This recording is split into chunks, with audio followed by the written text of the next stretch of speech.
নগাঁৱৰ গোৰ্খা যুৱ মঞ্চৰ উদ্যোগত কৃতি ছাত্ৰ ছাত্ৰীৰ অভিনন্দন অনুষ্ঠান। জামুগুৰিঘাটৰ ৰঙাচকুৱা সামূহিক ভৱনত আজি কৃতি ছাত্ৰ ছাত্ৰীৰ এক অভিনন্দন অনুষ্ঠান অনুষ্ঠিত হয়। নগাঁও গোৰ্খা যুৱ মঞ্চৰ উদ্যোগত আয়োজিত সদ্য ঘোষিত উচ্চতৰ মাধ্যমিক শিক্ষান্ত পৰীক্ষাত শিক্ষাৰ্থীৰে উত্তীৰ্ণ হৈ অঞ্চলটোলৈ সুনাম কঢ়িয়াই অনা কৃতি ছাত্ৰ ছাত্ৰীসকলক অভিনন্দন জনোৱাৰ উদ্দেশ্যে আয়োজিত অনুষ্ঠানটিত সভাপতিৰ আসন অলংকৃত কৰে নগাঁও গোৰ্খা সমাজৰ সভাপতি তথা অৱসৰপ্ৰাপ্ত কৃতি শিক্ষক মতি কুমাৰ নেৱাৰে। নগাঁও গোৰ্খা সমাজৰ সম্পাদক সঞ্জয় শৰ্মাই আঁঠৰা অভিনন্দন অনুষ্ঠানটিত নিৰ্দিষ্ট বক্তা হিচাপে অংশগ্ৰহণ কৰি কৃতি ছাত্ৰ ছাত্ৰীসকলৰ প্ৰতি অভিনন্দন ও আন্তৰিক শুভেচ্ছা জ্ঞাপন কৰি উজ্জ্বল ভৱিষ্যত কামনাৰে সুদিহা পৰামৰ্শ আগবঢ়াই তত্ত্বগধুৰ বক্তব্য প্ৰদান কৰি অসম নেপালী সাহিত্য সভাৰ সভাপতি তথা বিশ্বনাথ মহাবিদ্যালয়ৰ অধ্যক্ষ ডক্টৰ চিন্তামণি শৰ্মা আৰু অৱসৰপ্ৰাপ্ত অধ্যক্ষ জীৱন বৰাই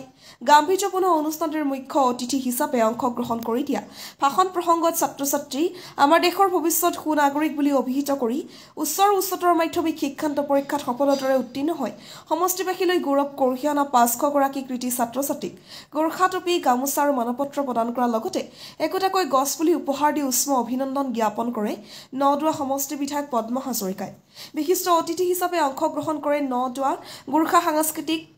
গোষ্ঠীৰ উপদেষ্টা খেমৰাজ চেত্ৰী আৰু ধনপতি কাফলে, অৱসৰপ্ৰাপ্ত অধ্যক্ষ জীৱন বৰা, পঞ্চায়ত সভাপতি অজিত পায়েঙে, ছাত্ৰ ছাত্ৰীসকলৰ অভিভাৱক আৰু পঞ্চায়ত প্ৰতিনিধিসকলৰ লগতে স্থানীয় ৰাইজৰ উপস্থিতিত অনুষ্ঠিত অনুষ্ঠানৰ মাজত ছাত্ৰ ছাত্ৰীসকলৰ দ্বাৰা পৰিৱেশিত গীত নৃত্যই সকলোৰে মন মুগ্ধ কৰে। গোৰ্খা যুৱ মঞ্চৰ দ্বাৰা আয়োজিত মেট্ৰিক আৰু হায়াৰ ছেকেণ্ডেৰীত উত্তীৰ্ণ হোৱা সকলো ছাত্ৰ ছাত্ৰীক তেওঁলোকে উৎসাহিত কৰিবৰ কাৰণে যি সম্বৰ্ধনা অনুষ্ঠান পাতিছে উন্নত মানদণ্ডৰ, আৰু এই সম্বৰ্ধনা অনুষ্ঠানত বিশ্বনাথ মহাবিদ্যালয়ৰ আমাৰ অধ্যক্ষ ডক্টৰ চিন্তামণি শৰ্মা, তেওঁ নেপালী সাহিত্য সভাৰ সভাপতি, তেওঁৰ যথেষ্ট মূল্যৱান বক্তব্য ৰাখিছে। তাৰোপৰি সিদিনা জামুগুৰি উচ্চতৰ মাধ্যমিক বিদ্যালয়ৰ পৰা অৱসৰ লোৱা আমাৰ জীৱন বৰা ডাঙৰীয়া অধ্যক্ষ প্ৰাক্তন, তেওঁ ইয়াত অংশগ্ৰহণ কৰি যথেষ্ট উৎসাহিত কৰিছে।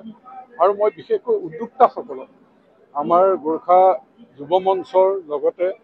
আমাৰ শিক্ষক বিনয় গৌতমকে ধৰি যিসকলে সহযোগিতা কৰিছে তেওঁলোককো মই ধন্যবাদ জ্ঞাপন কৰিছোঁ। এই সম্বৰ্ধনা অনুষ্ঠানে আমাৰ ছাত্ৰ ছাত্ৰীসকলক উৎসাহিত কৰিব আৰু থাৰ্ড ডিভিজনলৈকে মতাকে, কাৰণ থাৰ্ড ডিভিজন পায়ো IAS অফিচাৰ হৈছে, ছেকেণ্ড ডিভিজন পায়ো IPS অফিচাৰ হৈছে, গতিকে থাৰ্ড ডিভিজন ছেকেণ্ড ডিভিজনৰ সকলোকো উৎসাহিত কৰিবৰ কাৰণে এই ব্যৱস্থা কৰাৰ কাৰণে মই বিশেষভাৱে তেওঁলোকক ধন্যবাদ জ্ঞাপন কৰিছোঁ। ইয়ে